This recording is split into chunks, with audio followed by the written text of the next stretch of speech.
The jokes I Your can live shirt's with. matching your shoelaces. Yes, sir. Yes, sir. There's a story Called behind coordination. these shoes. There's a story behind these shoes. I don't mind sharing that story with you. All right, you ready to go?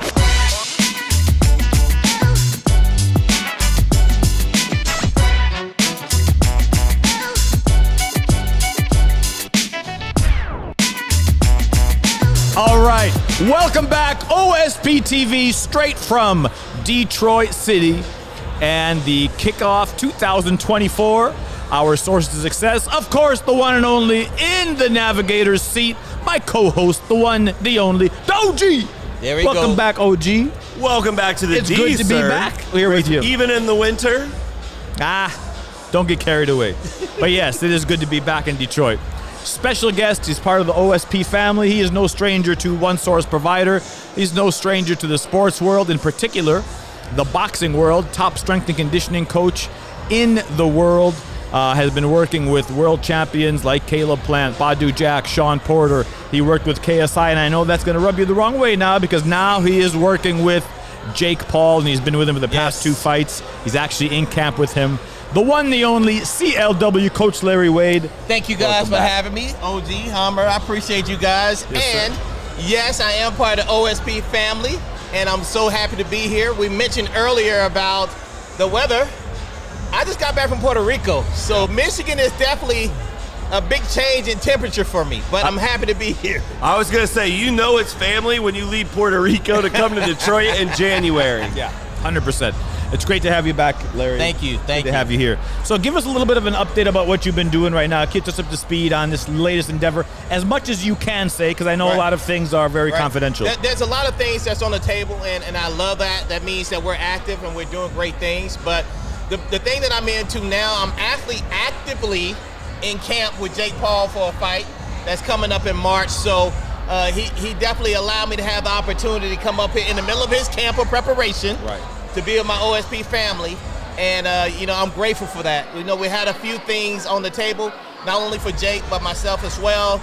And honestly, and I spoke to someone about this earlier, I actually passed up on a few things just so I could be here with my OSP family. So I'm grateful and happy to be here. It's very much appreciated. Very much appreciated. You're going to hear, I don't know if you guys can hear the noise in the background, but we're at our networking event. There's hundreds of people down there. There's activations all over the place. People screaming, having a great time the way OSP does it at One Source Provider. Larry, you were here last year as the keynote speaker, or the year before that, and the young men and women relate to you. They relate to you on so many levels because you've been in a position where you were struggling. Yeah. You didn't come from wealth.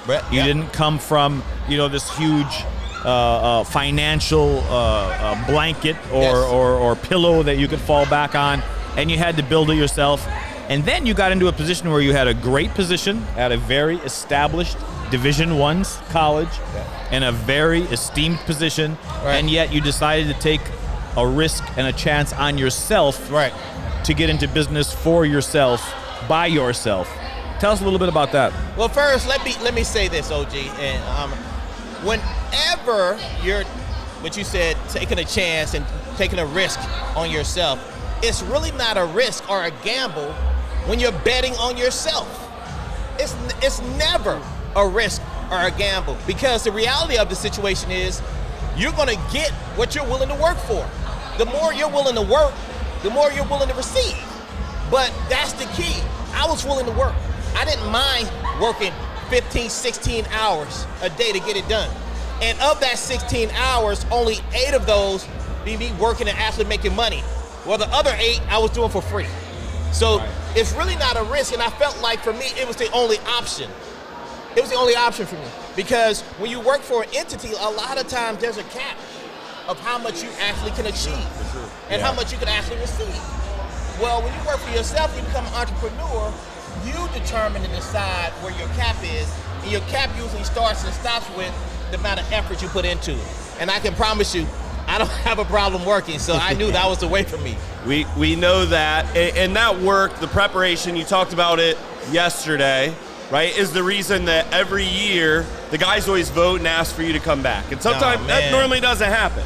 It never gets old because every year you do better and better and better. What do you look forward to coming back every year to OSP events?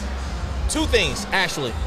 I love to see the individuals that I saw the year before come to me and say, hey, Coach, I heard what you said, I listened to what you said, and I elevated, or I graduated, or I got promoted, and I thank you for that. That's one thing. Awesome. The other thing is, hey, Coach, I watch you on Instagram. I didn't get a chance to ask you the question I wanted to ask you last year.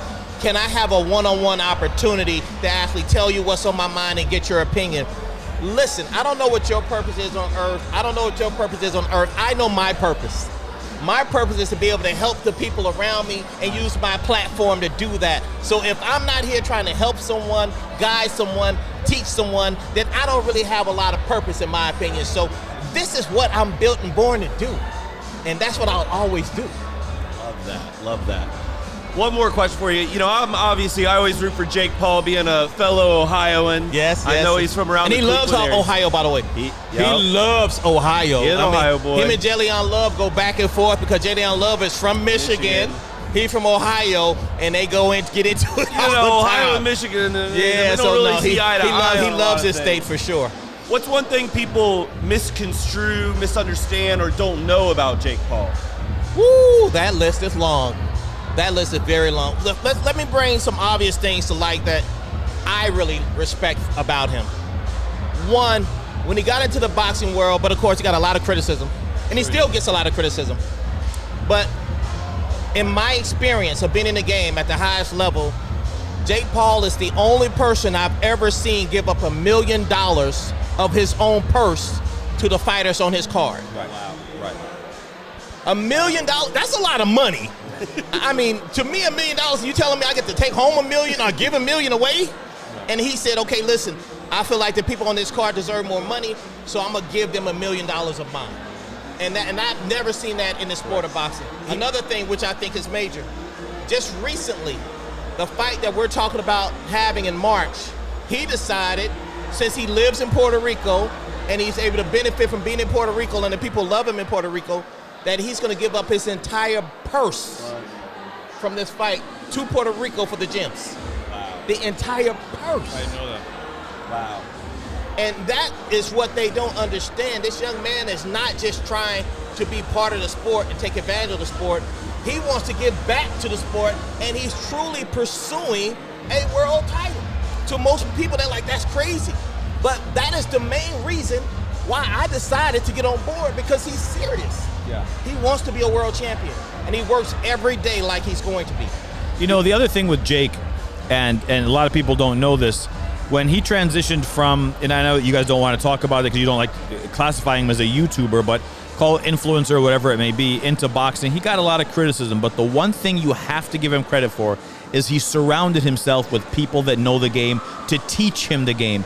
He could have stayed around the yes men, he could have stayed around all of those guys, but he went out and he got the Jay Leon Loves. He went out and got, in my opinion, one of the best business managers or partners, business partners in Nikisa Badarian, to help him understand the business and to grow MVP, start the promotion company, to do everything.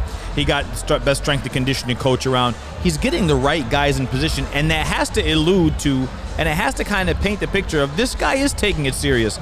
And the guys that he's fighting this early in his career, typically guys at this stage of his career with no amateur background wouldn't take those fights. Right. Well, you're talking about a guy who did not have an amateur background, and he get criticized so extremely tough. And so for the last fight that we saw, we picked a guy who had a very decent amateur background and either 2 or 3-time Golden Gloves champion. Oh, wow. Jake wasn't a Golden Glove champion. And he's like, you know what? I got less than 10 fights and I want to fight this guy. But, you know, that's just his desire and his belief that he can get it and he can do it, and I respect that. But what I respect the most is he doesn't want to be baby. Right. He doesn't want you to lie to him. One of the things that he told me when he brought me in, he said, listen, Coach, I want to be a world champion. And I took a step back and I looked at him. I'm like, this kid really wants to be a world champion. But then the next thing I said, well, why not? Let's do it, right? But then the thing he said after that is, don't take it easy on me and never lie to me. If I'm ready, I'm ready. If I'm not, you tell me I'm not ready. And I said, okay. And that was a big thing for me. we promoted the fight with him versus Tommy Fury in Riyadh.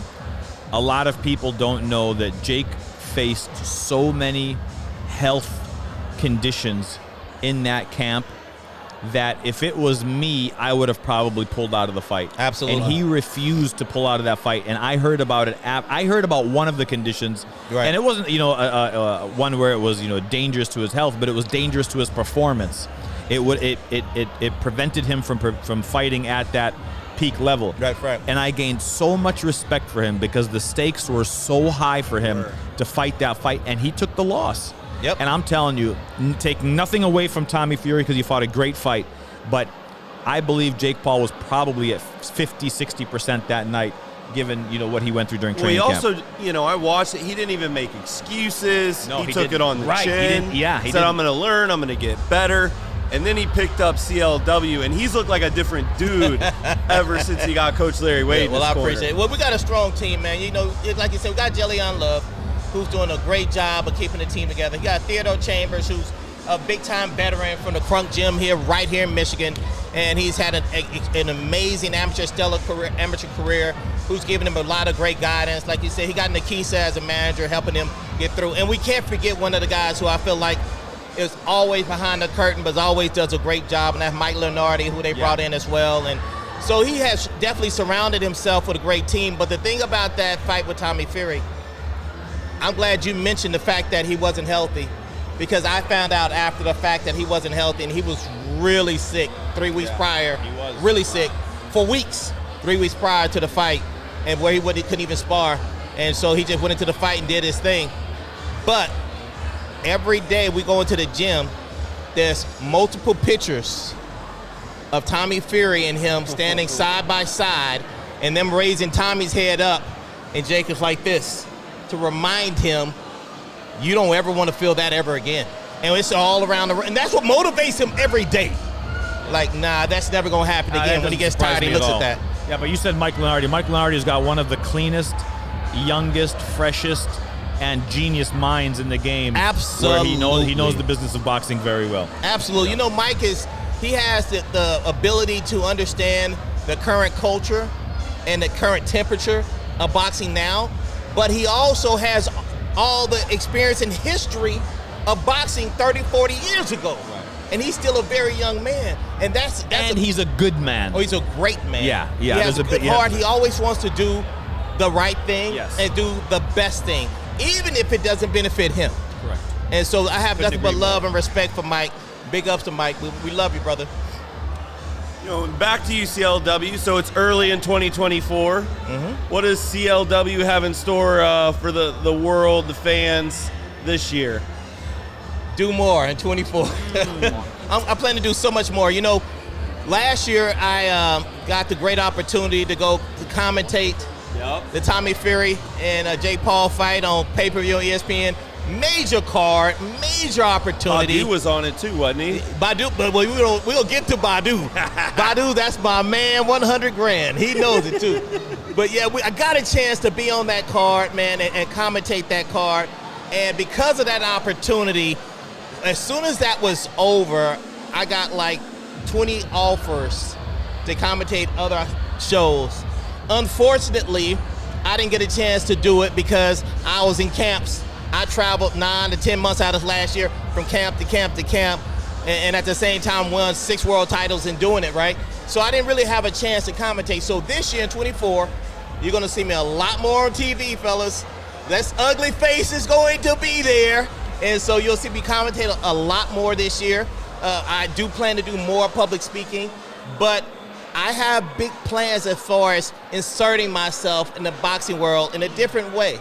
Not the way you're used to seeing me. And I can't really speak on that part yet. Okay. But you can guarantee one thing I can say, you will see me on TV a lot more this year. I want to touch on something you said. I know you have a beautiful family at home. Yes. You've been on the road for 9 or 10 months, sacrificing a lot. Yes. Something at OSP that we hear a lot is sacrifice. Right.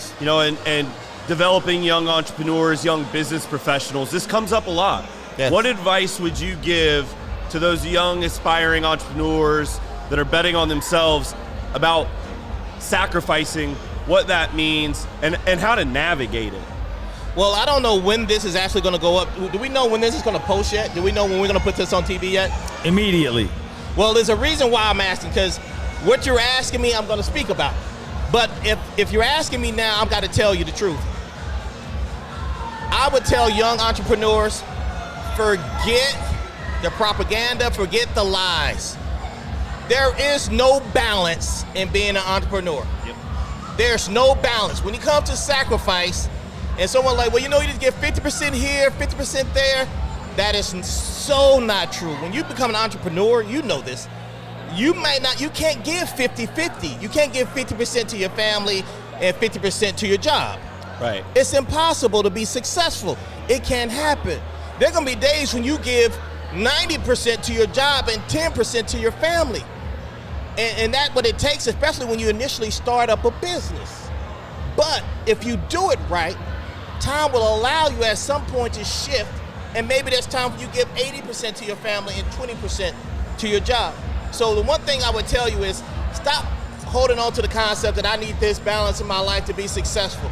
The people who are the most successful in life that do things that no one else has ever done, they were addicted. Yeah. Almost crazy, Yep. but addicted to being successful. And that's what it takes if you really want to be great at something. You have to be willing to sacrifice your time, respect and love your family, but understand there's a time and a place for all of it. Once you earn yourself the career and life you want, then you can dedicate more of your time to your family at that point. This man stays on the road so much more than me, or just as much as me going to Saudi Arabia. I don't like him too much because my wife sees him going on vacation, going to RVs across the country. He takes his wife around. Listen, man, I'm not Armor. I got something else to do. Right. So right. he makes my life so super hard because my wife looks at his Instagram and gets like, see, look at him. I don't know who to block now. Yeah, block her, please. Your wife too. Don't let her talk to her. But yeah, man, that's so you're gonna have to. I would tell them, listen, you're gonna have to sacrifice your time, your energy, your rest. You got to sacrifice all these things. Don't worry about balance right now. Focus on your career. Get that together. And if you're with the right person, they're going to understand that you're doing this thing to make a better life, not only for yourself, but for your family. And if you get to the point where I'm at and where Armor's at this point, we do it for our families. 100%. Of course. That is why we travel. We could easily get a 9-to-5 job, make it 30, 40,000, or we can go and work and give out 40,000 a what? Huh? A week? Yeah, 30, 40,000 a week, right? When we were doing his prep call, the only thing I can remember that just stands out, it's always a topic of conversation at OSP, working Saturdays, working 6 days a week. And Larry just made this face. He was like, what do you mean? I don't know anybody that doesn't work 6 days a week. They're not allowed around me. I can't be around. It makes me, listen, it's like a disease. If you allow, I'm serious, if you ever hang around one lazy person for any length of time, you will start finding yourself like, man, I'm tired, man. Yeah. Because that stuff spreads, man, Right. like COVID. I don't know how it works, Yeah. but You're whenever you have lazy people around you, it just doesn't have the same motivation, and you start to fall into that pattern. And the reality of it is, negativity seems to pass so much better and easier and faster than the positivity. Just watch the news. So I'm saying to them, listen, you need to have other top-level guys, high-performing guys, high-demanding guys around you to fit in. And if you're not high-demanding and you're not high-performing and you don't have high expectations, if you're around us, you're going to be very uncomfortable. Very uncomfortable. Because we expect that at all times. I'm noticing you and the OG have similar shoes. Yes. Skinny jeans, shoes. Skinny jeans, shoes. Well, listen, I have a story behind my shoes. Okay. Listen, I don't know who's watching this. I was never a This is a sneakerhead. PG-13 rated. Yeah, no, but of this course. is R-rated. Now, you can do whatever you want to say. It's Travis Scott rated. Well, but Okay. I was not a shoe guy, a tennis shoe guy at least. I was in the Netherlands with Jake Paul and his crew, and they're all between the ages of, say, 23 and 27. And we're all outside, and we're having a good time. And the guys circle up in a circle, and everybody got their shoes in the circle. And they're, these are those kind of shoes. This came out in 96. Those came out in 85. And I came up with some shoes that weren't these type of shoes, but they were expensive. They was like $800. And they came to my shoes, and I'm expecting for them to say something cool about my shoes. And they said, "Oh, Coach Wade, you cool though. You cool." I'm like, "What do you mean? This shoe cost $800." They're like, "Yeah, but no, but you cool. It's okay for you." What do you mean now? They're like, "You're getting old." That's what they're basically saying, right? You got old man shoes on. They were $800. So I told them, I said, "Okay, listen, I'm trying to be hip still." And I said, "Hey, listen, I know these one shoes I like, man, that brand. It's the ASAP Rocky shoes."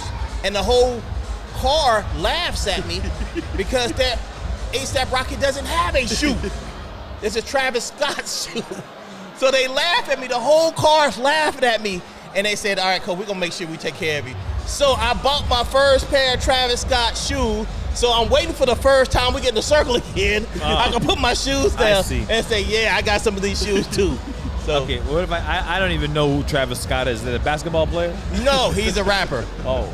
He did a collaboration with Jordan. You just aged yourself even worse. Yeah, we're not my going to edit that part. Whatever that part is, this is my guy. I love him. We lost anybody under the age of 25. Whoever the producer is of this show showed up. We want to delete that part where he's... I didn't know. Talking about the shoe. Shoda said we were good 10 minutes ago anyways, so we'll just cut it off before that. Yes, good. Travis Scott, the rapper. The rapper. There you go. I like his records. That's how you know we're old. We're the only ones who even know what a record is. All right. Well, special guest CLW again. Thank you for coming on. Thank you guys for having me, man. I always have a ball. Looking forward to tomorrow on the big stage.